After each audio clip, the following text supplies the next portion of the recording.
What is up, folks? Welcome back to Ever So Slight. Jorge Anito here. Thanks for stopping by, and once again, welcome back. Hey, if you're new here, go ahead and do me a solid. Hit the subscribe button. Leave me a comment letting me know exactly what you think. Leave a like. If you're the opposite of a winner, leave a dislike. Ho! 4 people actually did just do that right now. Huh. The 2 passes in the family of passes that are the outliers, the black sheep, if you will. They're kind of like your weird cousin who still lives at home with mom and dad in the basement, likes anime, but still, he's kind of an interesting character, really complicated.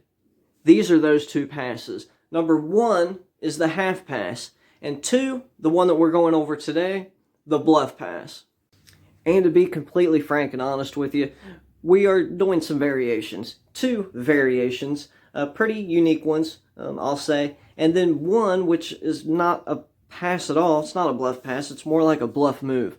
We'll save that one for last. But without any further ado, let's go ahead and get into it. So the first pass, bluff pass, is done in a tabled ribbon spread. You will start the ribbon spread till the spectator calls out stop. You will pick up the remainder of the cards, and all you'll do is just slide off the bottom card because that'll be their card. You simply show their card, place it back, continue the spread.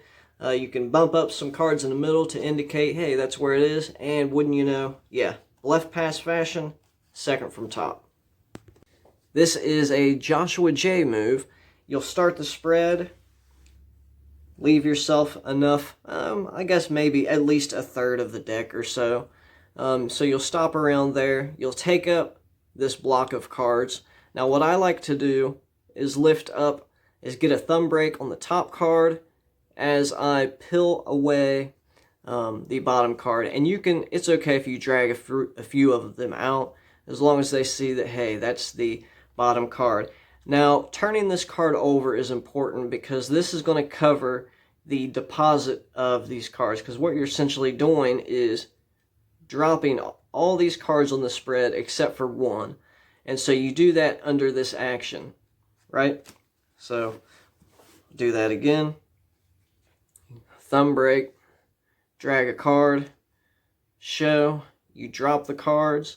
Now at this point, I always keep this card like kind of angled upward, right? And I am placing it right there, and I immediately go into the remaining spread, so to say. And from that point, hey, you're golden. Second from top. Bluff pass number 1. The second bluff pass, why'd I only hold up 1 finger? I'm asking you. You ain't been doing the education. The second bluff pass is yet another Joshua J move. But before you say, oh, I know what this is, Jorge, this is the Revolution Shift, is on the trilogy, yada yada, hear me out, because we're going to change it up just a little bit, just a little bit, and I think you'll find it of use. So typically, this is what this move will look like. You'll dribble the cards till the spectator says stop, whatever. You'll push over 1, you'll display it, right? You'll deposit the cards, and these cards will go up into a tent position, at which point you can dribble them. Wouldn't you know, second from top. Here's the thing. Let's just think about the practicality of this move. Now, what it is trying to emulate is this. Now, I'm just going to show you what this should look like with no slides at all. You turn the card over, you flip it over, and you bring these cards over like this. This is kind of an odd thing. Yeah, you can go into dribble, but just bringing the cards into this tent position, I don't ever see that unless I see this bluff pass being performed. I just, you know what I mean? I never do. It's still a great move. It really is. We'll go over the mechanics of it real quick because it's going to be necessary for what we're going to actually add to it here in just a moment. Basically, you'll just start with the dribble and you'll stop. You'll push over 1 card and you're going to use index and middle finger to come over. The index goes underneath the card, the middle finger on top, and you're just going to roll the index over top of the middle finger to display it like this. At this point, when you display, you're going to come over with this hand and deposit all the cards except one. Now, I think Dan and Dave teach to keep an Erdnase break on that top card. I find that that's not necessary for me. It's up to you. It's just a preferential thing, I think. At this point, you'll turn over the card like so. So let's start again. Dribble, push over, index under, middle on top.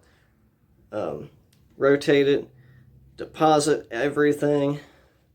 And as you're coming back this way, this is the action of turning the card over. When you're coming back this way, you're kicking up about half the deck or 1/3, and then you can bring it in full display, do the dribble, whatever. One last time. Dribble, selection, deposit, and that's it. So, second from top. So what I've added to this move is a little Bill Goodwin convincer. So it goes like this. You start the move, take the card up. When you deposit all the cards, you're maintaining a pinky break. You're not going to kick the cards up like so. You're going to instead catch a pinky break. So let's start over. Dribbling the cards, stop, push one over, revolve, bring the cards over like so. You have one card in your hand. You have the remaining right here. At this point, when you turn the deck over, that's what happens. It looks as it should, as if you just brought the whole deck, the other half of the deck over. So let's do that again. And what it's supposed to emulate is this right here. Just placing the rest of the cards on top. So that's what that pinky break accomplishes. Deposit. Now when you turn the card over and you bring this card over, that's when you release with your pinky, and you just kind of extend your pinky, and that right there creates this image as if the whole packet of cards has just been placed right there on top. So that, my friends, is a little cool convincer that I like to add to Mr. J's move. And this is kind of hard. This is a difficult one. It's a Xavier Spade move. It looks like this. You show the card and you place it right there in the middle, and right at the last second, they get to see that card go right into the middle of the deck, right where you put it in, at the middle. But we know that that's not really the truth, because there it is right there, second from top. Yeah, like I said, this is a Xavier Spade move, and it's not easy, but I'm going to show you a workaround, a secondary method of doing this. So ideally, you'll get an in jog. So you'll start this, and you're going to get a pinky in jog about halfway down the deck, and it doesn't even have to be much. So, just like so, right? And I always do this with the top card after you've brought the spectator's card to the top. Whenever you go to show this card, you're going to do a wrist kill and take a break, or you could do a bubble break, whatever, but you got to get a break under that top card. I do all that just in the process of showing the card. And what that does is allow for you to start the tilt. Obviously, it's going in right there in the middle of the deck. When you push it in at the last moment, your middle finger is kicking this in-jogged card out, and it creates this convincing illusion that their card just went right in, and oop, right here, you can actually see it from the side too, before it gets pushed all the way in. That is Xavier's method. It's really hard. I'm going to show you a secondary method that is much easier. Check this out. So in this method, you are accomplishing two birds with one stone. Killing two birds, I should say. You're going to riffle down till the spectator says stop right here, and you're going to take the packet into your hand, top packet. You're going to come back this way with it, only to shove their card out. You're going to come a little forward, use your thumb to get a little in-jog on the card directly beneath that. So now you're in this position. Obviously you don't want to tilt downward, you'll flash, but you could take the card out, reveal, do all the stuff necessary to get the tilt started. And now you have yourself this little in-jog that's just already set, and it's super easy to do. So if you're not able to do the in jog with the pinky, you can go into it like this. And it's really simple. It's not hard at all. It's just like that. The mechanics are easy. Like I said, you're just coming back with this, with deck in your hand. You push it forward.